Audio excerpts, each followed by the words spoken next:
Comment gérer la colère dans la relation de couple, particulièrement lorsqu'il n'y a plus de communication entre les deux partenaires?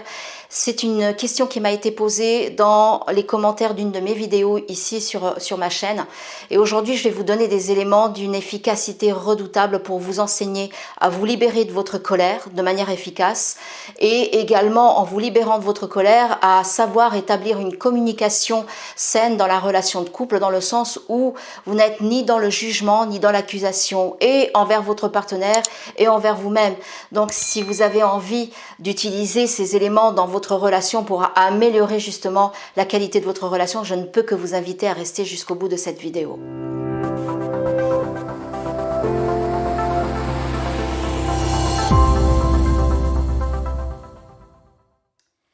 Bonjour, je suis Christina Marquez, je suis psychopraticienne spécialisée en dépendance affective et relations de couple. Je suis également l'auteur des livres Confidences d'une ancienne dépendante affective et Confidences d'une célibataire épanouie.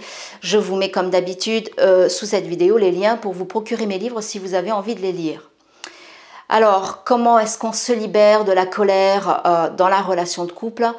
Surtout lorsqu'il n'y a plus de communication avec le partenaire. Donc vous allez voir que dans les réponses que je vais vous donner, vous pouvez utiliser ces éléments que je vais vous partager aujourd'hui, autant quand on n'en est pas encore arrivé au stade où la communication est rompue, que quand on en est déjà arrivé à ce stade-là. Déjà, justement, pour enchaîner, la première chose à savoir, c'est que quand vous en êtes arrivé au stade où le partenaire se ferme à la communication, il faut que vous preniez conscience qu'une des raisons pour laquelle le partenaire est dans la fuite par rapport à la communication, c'est parce qu'il y a eu de notre part une attitude, un comportement où on a été dans l'accusation vis-à-vis du partenaire. Alors le but n'est pas de vous culpabiliser, c'est juste de vous amener à prendre conscience parce que le partenaire, effectivement, dès l'instant où ils se sont accusés, il va prendre la fuite ou il va se fermer à la communication. Alors, la colère, sachez que c'est une émotion qui est extrêmement utile, vous ne la vivez pas par hasard et souvent on nous a enseigné que c'est pas bien d'être en colère, que c'est moche, que c'est immature. Eh bien moi je vous dirais que c'est une émotion qui est extrêmement utile dans le sens où elle vient nous enseigner que c'est une émotion qu'on traîne depuis notre enfance, qui n'a pas encore été guérie, et on la vit dans différents domaines, dans différentes situations. Donc on a plutôt intérêt à en prendre conscience et à apprendre à l'accueillir pour pouvoir la libérer efficacement.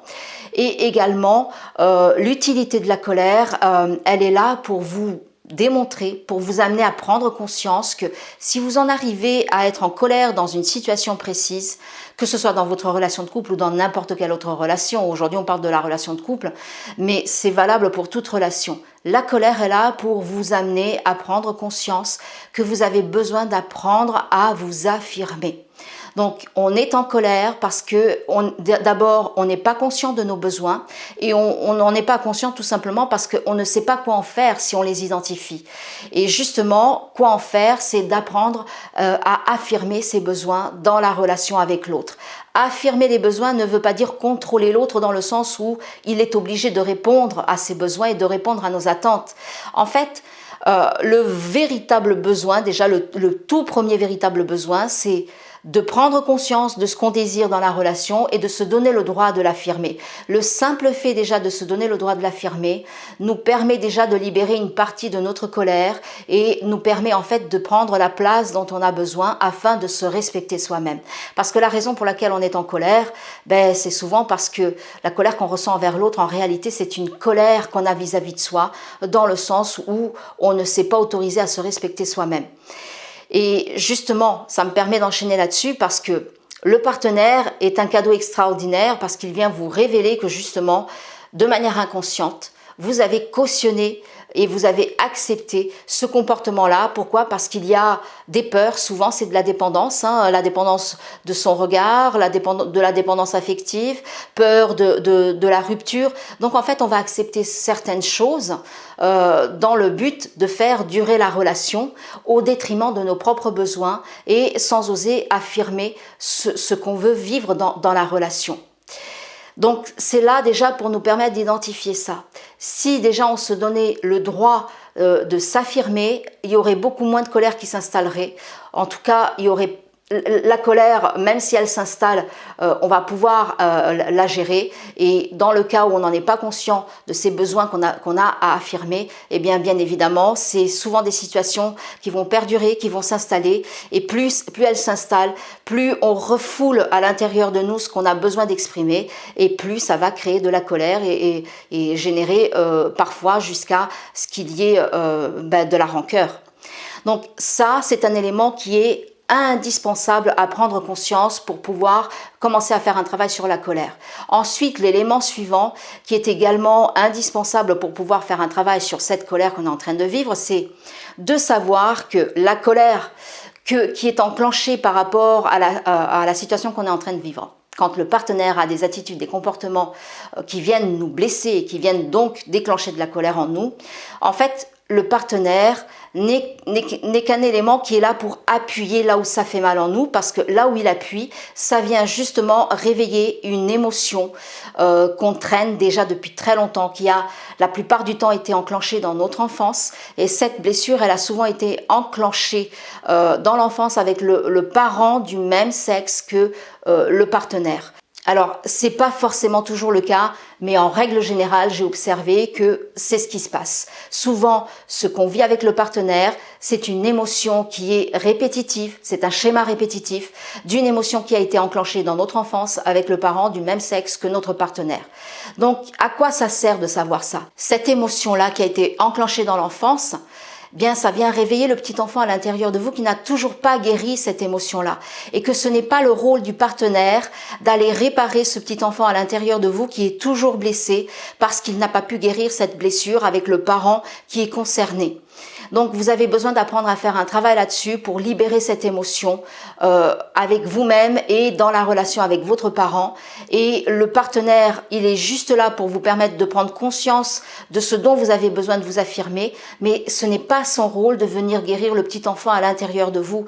Donc, vous devez prendre conscience que souvent, vous faites un transfert de cette émotion qui a été enclenchée dans votre enfance et vous faites un transfert sur la relation que vous êtes en train de vivre avec le partenaire, dans le sens où, de manière inconsciente, vous espérez, vous avez des attentes que ce partenaire puisse réparer le petit enfant à l'intérieur de vous. Or, ce n'est pas son travail, ce n'est pas son rôle de le faire. C'est vous qui devez faire un travail pour pouvoir aller libérer ces émotions.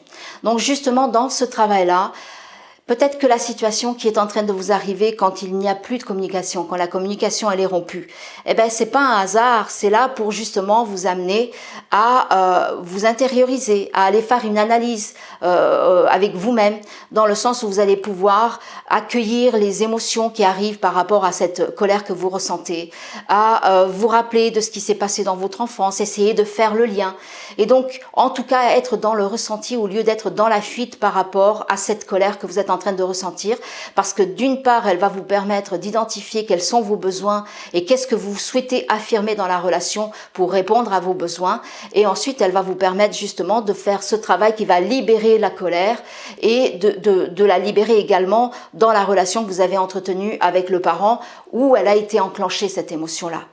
Donc ça devrait vous permettre de faire un travail de pardon avec vous-même. Ici, le vrai pardon, il se fait avec soi-même. Et il y a deux phases dans ce pardon. C'est le fait de parvenir à se pardonner parce qu'on a cautionné, autorisé le comportement et du parent et du partenaire, parce qu'on était dans la dépendance vis-à-vis de ces personnes-là et que donc il y avait de la peur derrière et qu'on ne savait pas comment gérer cette situation autrement. Donc, on a besoin d'apprendre à se pardonner parce que on était un être impuissant jusqu'à présent et qu'on ne savait pas comment gérer cette situation.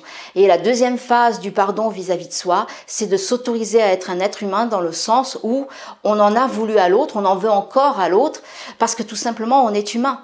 Quand vous avez pu faire toute cette analyse sur vous, ce travail où vous avez identifié quel est votre besoin, comment vous allez pouvoir vous affirmer, non pas en contrôlant le partenaire, mais en apprenant à verbaliser ce que vous souhaitez dans la relation et que vous avez réussi à vous pardonner, tout ça devrait vous amener à un stade où vous en êtes à avoir envie d'aller partager avec votre partenaire, non pas en l'accusant, mais cette fois-ci en lui partageant ce que vous avez découvert à propos de vous-même.